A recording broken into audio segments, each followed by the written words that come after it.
안녕하세요. 테크 세미나 핵심을 읽어주는 세미나 고우성 PD입니다. 이제는 제조업에서 협동 로봇이 무엇이고 왜 필요한지에 대해서는 어느 정도 공감대가 형성된 것 같습니다. 오늘 세미나에서는 협동 로봇을 도입할 때 어떤 점을 체크해야 될 것인지, 협동 로봇 원조이고 시장 점유율 50%를 차지하고 있는 유니버설 로봇의 전문가와 함께 알아보고자 합니다. 먼저 현재 협동 로봇이 제조업에서 가장 많이 적용되는 분야가 어디인지를 살펴보겠습니다. 유니버셜 로봇은 앞으로 가능성 있고 가장 많이 팔릴 어플리케이션을 3개를 선정을 했는데 네. 그중 하나가 머신 텐딩, 기계와 같이 작업하는 그런 어플리케이션 저희가 머신 텐딩이라 부르거든요. 그래서 로봇과 기계가 작업하는 머신 텐딩, 그리고 그런 물류 자동화나 이쪽에서 많이 하는 팔레타이징, 박스들을 팔레트 찾고 내리는 그런 팔레타이징. 그리고 마지막으로 세 번째가 웰딩, 용접입니다. 그래서 그만큼 저희가 3대 어플리케이션을 지정할 만큼 포텐도 높고요. 그리고 실질적으로 저희가 로봇 도입하는 대수가 매해마다 엄청나게 높은 성장률을 기록하고 엄청나게 몇 한 50% 이상 성장하나요? 50%는 조금 아닌 것 같고요. 그래도 한 30-40% 이상은 성장을 하고 있습니다. 머신 텐딩, 머신이 어텐딩 해주는 거, 그 다음에 팔레팅, 물류에서 팔레팅 하는 거, 그 다음에 용접. 이런 분야들에 지금 국내에서 외국인 근로자들이 많이 하고 있죠, 그런 것들을. 네, 거의 그 외국인 근로자들이 이제는 많이 하는 추세고요. 그리고 또 재밌는 거는 아까 방금 말씀드린 팔레타이징이 그 박스를 옮기고 혹은 출판단지에서 책을 옮기고 이런 건데, 현장을 가봤을 때 그 작업자분이 부탁을 하더라고요. 이것 좀 해주면 안 되냐. 근데 그 외국인들이 싫어요, 힘들어요 하면서 기피를 하시더라고요. 그래서 이렇게 부탁 하면서 할 정도로 지금 어떻게 보면 그만큼 조금 사람 구하기가 힘들고 사람들이 기피를 한다라고 보시면 그 좋을 것 요새 같습니다. 또 이게 중대재해법인가? 네, 해가지고 맞습니다. 굉장히 산업 현장에서 사고가 나면 사업주가 커다란 또 책임을 져야 되지 않습니까? 그렇죠. 그런 것도 있기 때문에 그것도 굉장히 이런 것에 협동 로봇은 또 안전한 로봇이니까 이런 것에 굉장히 또 민감할 것 같은데. 점점 숙련된 근로자가 부족해지고 이중률이 높아진 환경에서 미숙련 현장 근로자가 협동 로봇으로 얼마나 빨리 완성도 높은 작업을 수행할 수 있느냐가 필수 요건일 것입니다. 누구나 하루 이틀만 교육을 받고 로봇을 쓸 수 있고요. 여기 뒤에 보면 프리드라이브, 직접 교시 버튼이 있습니다.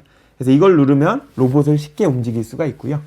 그래서 용접 쪽으로 보면 이런 모습이 될 겁니다.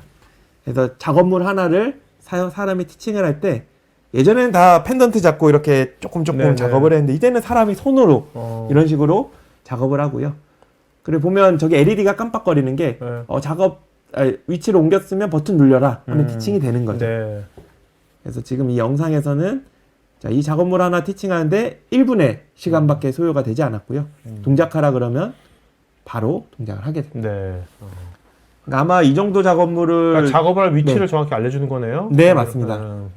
그래서 기존의 산업용 로봇이었으면 이보다 훨씬 더 많이 들었는데 누구나 쉽게 할 수 있다. 그리고 퀄리티도 굉장히 이게 좋게 나온 겁니다. 저런 게 이제 여기에도 이제 생성AI, 챗GPT 같은 인터페이스 들어가 버리면 말로 할 수 있는 거 아니야? 말로 할 수 있겠죠. 거기 말고 그 옆에 이런 식으로. 그래서 아마 여기 있는 이 원형 작업물에 용접 좀 해줄래? 하면 일단은 드라이로 해줘 하면 자기가 모션하는데 거기 말고 밑에 해줘.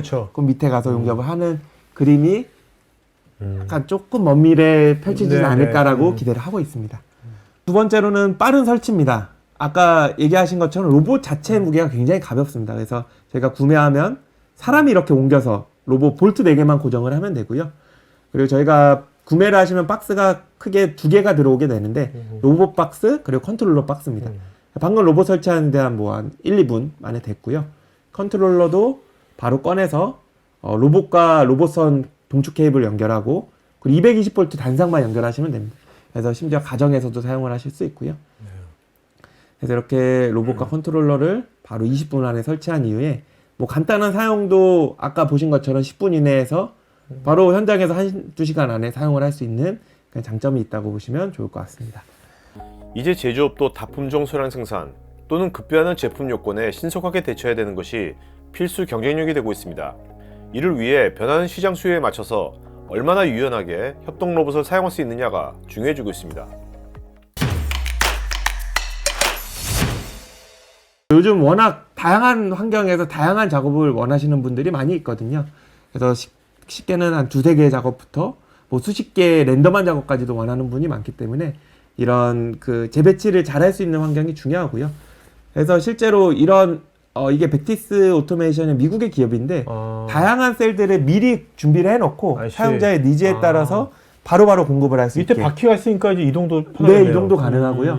그리고 혹은 이런 식으로 뭐 겐트리 설치해서 돌면서 작업도 가능하고요. 그래서 저 테이블을 4개를 하면 4개의 사용자가 세팅해 놓으면 바로바로 작업도 하게 되고. 그리고 저런 파트들이 많겠네요. 네, 다양하게 준비가 돼 있고 이것도 상당히 재밌는데 이동형도 많이 설치를 합니다. 그래서 마그네틱 베이스나 이런 기구적인 네, 베이스 이동형을 설치를 해서 현장을 움직이면서 네, 작업을 하게 됩니다. 조기 도입한 협동 로봇을 새로운 시장 요구에 맞게 활용하려면 협동 로봇과 연동하는 다양한 주변 도구나 소프트웨어가 지속적으로 제공되어야 될 것입니다. 마치 스마트폰 애플의 앱스토어처럼요. 그리고 이것도 굉장히 UR 로봇이 잘한 거라고 저는 개인적으로 생각을 하고 있는데 사실 하드웨어 같은 경우에는 저희가 5년에서 10년이면 거의 다 많이 따라오긴 하거든요. 근데 이 소프트웨어 같은 경우에는 뭐 앱스토어도 보면 구글과 그 아이폰이 굉장히 독점을 하는 것처럼 저희도 그 로봇과 같이 쓸 수 있는 액세서리 플랫폼, 그러니까 앱스토어를 만들어서 시장에 내놨습니다. 네. 그래서 이 특징이 어떤 게 있냐면 예를 들면 여기 있는 그리퍼를 하나를 구매를 했다고 하면 저희가 UR 플러스라고 부르거든요. 이 플랫폼을. UR 플러스에 등록되어 있는 제품을 구매를 하면 여기 케이블은 그냥 여기에 꽂기만 하면 되고요. 여기 안에 보면 USB가 있습니다. 그래서 USB를 꽂기만 하면 이런 전용 툴이 설치가 됩니다. 네. 참고로 이 툴은 이 제조사가 만들었기 때문에 제조사마다 다 기능들이 다르고요. 그리고 사용도 굉장히 쉽게 할 수 있죠. 그래서 이런 그 그리퍼, 전기 그리퍼도 보기보다는 우리가 도입하는데 시간과 노력이 많이 들거든요. 이게 우리랑 호환이 되는 프로토콜을 쓰고 있는지, 이걸 어떻게 제어하는지, 이런 거를 다 고민해서 내가 개발을 해야 되고, SI들이 그런 개발비를 받고 비용들이 많이 들게 되는데, 이런 제품을 사게 되면 누구나 쉽게. 레고 블록처럼 그냥. 그렇죠. 레고 블록처럼 내가 기능들을 그러니까 유니버설 로봇의 레고 블록 생태계가 있는 거네요. 네, 맞습니다. 그리고 이 생태계가 있고, 이게 되게 무서운 게 저희가 이게 론칭된 지 벌써 한 5, 6년 정도가 됐는데, 한 3, 4년 동안 한 100개 또 저희가 없었습니다. 생태계 안에. 근데 어느 순간 탄력이 붙어서 50개, 100개. 이 3년 동안 는 개수보다 반년 동안 는 개수가 많은 것처럼 정말 무섭게 늘고 있고요. 그리고 이게 처음에는 하드웨어 위주로 등록이 되다가 이제는 소프트웨어 위주로 등록이 되고 추후에는 챗GPT도 서비스들이 이런 데로 등록이 되지 않을까라고 기대를 하고 있습니다. 뭐 우리나라에서도 이런 거 만들어가지고 유니버설 로봇 이미 전 세계 마켓플레이스 있으니까 여기다 올려가지고 할 수도 있겠네요. 네. 그래서 사실 이게 대표적인 저희 우리나라의 그런 UR 플러스 협력사인데 네, 현대용접입니다. 그래서 현대용접이 이런 식으로 UI도 갖춰 있고요. 그래서 UR 플러스 제품을 쓰면 설치도 쉽게 하고 제어도 쉽게 하고 할 수 있고요. 그 현대용접 입장에서도 그 전 세계 어느 곳에든 이미 잘 팔고 있지만 그 고객들이 쉽게 UR 로봇과 합쳐서 쓸 수 있는 그런 메리트를 제공할 수 있는 장점이 있습니다. 자, 그래서 저희가 이런 UR 플러스 제품들이 지금 442개 정도 등록이 되어 있는데 단순히 그리퍼부터 뭐 용접이나 뭐 비전이나 이런 모바일 로봇, 스크류 드라이빙 굉장히 다양한 솔루션들로 많이 나오고 있다라고 보시면 좋을 것 같고, 그리고 생각보다 저도 굉장히 놀란 게 이 UR 플러스 제품들을 보다 보면 이런 걸 써라는 제품이 있더라고요. 그러니까 대표적으로 엑스레이. 그러니까 로봇을 엑스레이 붙여서 쓸 수 있나를 생각조차 해본 적이 없는데. 아니 로봇이 엑스레이 찍는단 말이에요? 그러니까 엑스레이를 로봇에 들고 계속 이렇게 움직이면서 찍는 거죠. 맞아요. 제가 그 응급실 같은 때 뭐 환자가 엑스레이실을 못 갈 때, 그렇죠. 그럴 때 와서 찍어주면 좋지. 그렇죠. 로봇이 이렇게 모바일 로봇으로 들어와가지고 이제 찍는 그런 모습들도 나올 거고. 그러니까 이게 재밌는 게 누군가 아이디어가 있습니다. 엑스레이 해볼까?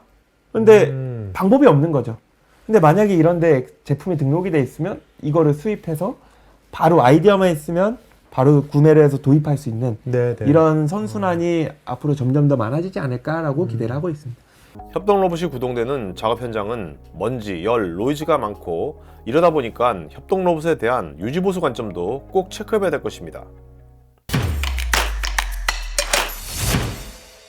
사용을 하시는 분 입장에선 정말 큰 유지보수 부분이 있습니다. 그래서 이게 아마 산업용 로봇을 써보신 분들은 알 거예요. 정기적으로 구리스도 주입을 해야 되거든요. 근데 UR 로봇은 반연구 타입이라서 구리스 주입이 없고요. 그리고 엔코더 배터리도 주기적으로 교체를 해야 됩니다. 근데 UR 로봇은 그것도 없고, 또 한 가지는 그 자기 위치를 항상 기억을 하고 있어서 위치를 잃어버리는 일이 없습니다. 그러니까 위치 잃어버리는 일이 없다는 게 이게 당연히 잃어버리지 않아야 되지 않나라고 생각을 하는데, 생각보다 저희가 고객사 방문하면 이런 문의 많이 하십니다. UR 로봇은 위치 안 잃어버려요. 당연히 안 잃어버린다 하면 국내 어떤 회사를 썼는데 자주 잃어버리더라 라고 얘기를 하시거든요. 왜 자주 잃어버린 데는 왜 자주 잃어버린 걸까요? 그러니까 일단은 첫 번째로는 배터리가 있어가지고 네. 그 배터리 위치를 잃어버리는 경우도 있고요. 그리고 때로는 그 로봇의 위치에서 단 0.2도만 틀어줘도 위 끝에서는 차이가 제법 나거든요. 1, 2mm 나거든요. 그러니까 이게 약간 제어적으로 정확한 위치를 기억을 못하는 것도 있습니다. 그거는 약간 엔코더 기술이긴 한데 그런 기술적인 부분도 조금은 있죠. 그래서 이런 다양한 복합적인 기술력, 그리고 어떤 제품을 썼는지에 따라서도 이런 게 나오고요. 자, 엔코더란 게 뭐예요? 엔코더는 그 이렇게 조인트가 돌았을 때 이게 몇 도 돌았는지를 보고 알려주고, 그리고 그거를 기억은 사실 기억 장치 하겠지만 알려주는 그런 장치입니다. 그래서 지금 로봇을 끄더라도 그 엔코더에서 마지막으로 기록한 정보를 가지고 이게 지금 몇 도를 있구나. 를 기억을 하게 되는 거죠. 그리고 마지막으로 UR 로봇은 케이블이 다 일체형으로 되어 있기 때문에 이런 교체 주기도 따로 없고 마모도 최소화가 된다. 그럼 보통 이제 UR 로봇을 유니버설 로봇을 도입해가지고 보통 이제 평균 한 몇 년 정도를 그러면 보통 쓸 수가 있다고 보면 될까요? 그래서 교체 주기 같은 경우에 사실 현장마다 너무 다르긴 합니다. 그렇죠. 저희가 포스코 같은 데에서도 사용 환경도 있고요. 그리고 로봇 자체도 속도가 굉장히 빨리 하는 데도 있고 24시간 하는 데도 있고 8시간 하는 데도 있고, 그런 게 너무 다르기 때문에 딱 그 평균적으로 얘기 드리기는 어렵지만 저희가 실질적으로 7, 8년 이상 문제없이 쓴 사례들도 많이 있고요. 그리고 마지막으로 한 가지 더 얘기 드리고 싶은 게 현대자동차도 제가 이전에 도장 로봇 쪽에 있으니까 거기서 보통 교체 주기를 한 15년 정도 가져가거든요. 근데 여기에 교체 주기에 담긴 의미가 뭐냐면 감속기 문제 생기면 바로 감속기, 모터를 교체하고요. 그러니까 로봇을 계속 새 것처럼 교체하면서 쓰는 거죠. 그리고 한 15년 정도 됐을 때 이제 교체 비용보다 사는 게 더 싸겠다라고 판단되면 교체를 하는 거기 때문에 로봇을 수리하거나 교체하면서 쓰면 사실 반영구적으로도 쓸 수가 있죠. 로봇이 기계 장치이기 때문에 UR 로봇이 고장이 비교적 많이 발생은 안 하지만 아예 안 하지는 않습니다. 그렇지만 만약에 고장이 발생하더라도 굉장히 쉽게 유지 보수를 할 수 있습니다. 그래서 보시는 것처럼 원터치 타입으로 볼트 2개만 빼서 이렇게 모듈 형식으로 조인트만 빼서 새로운 조인트를 껴서 바로 교체를 할 수도 있고요. 이 정도면 한 15분에서 초보자도 20분. 할 수 있겠네요. 초보자도 2, 30분이면 매뉴얼을 보고 할 수 있기 때문에 굉장히 쉽고요. 산업용 로봇 같은 경우에는 그 로봇마다 다르지만 실질적으로 저희 회사의 ABB나 이런 굉장히 유명한 회사에 근무하시는 분들 얘기 들어보면 ABB 협동 로봇은 교체하는데 2명에서 하루 걸린다고 하더라고요. 케이블 교체하는 데만 해도. 그런 거에 비하면 굉장히 쉽게 되어 있다라고 보시면 좋을 것 같습니다. 용접 분야에 대한 협동 로봇의 적용 사례를 자세히 알고 싶다면 우측 상단에 있는 카드 링크를 클릭하시면 관련 영상을 보실 수 있습니다. 여러분의 고객들에게 어필하는 유튜브 컨텐츠를 만들고 싶으시면 우측 상단 링크를 클릭하셔서 다양한 포트폴리오를 구경해 보십시오. 여기 왼쪽에 관련 영상이 있으니 클릭해 보세요. 제가 진행하는 테크 전문 방송 토크IT에서 하는 토크형 웨비나에 한번 참여해 보시면 어떨까요? 구글에서 한글로 토크IT 치시거나 우측 상단 링크를 클릭하시면 됩니다. 여러분의 좋아요와 구독은 지속적인 컨텐츠 제작에 큰 힘이 됩니다.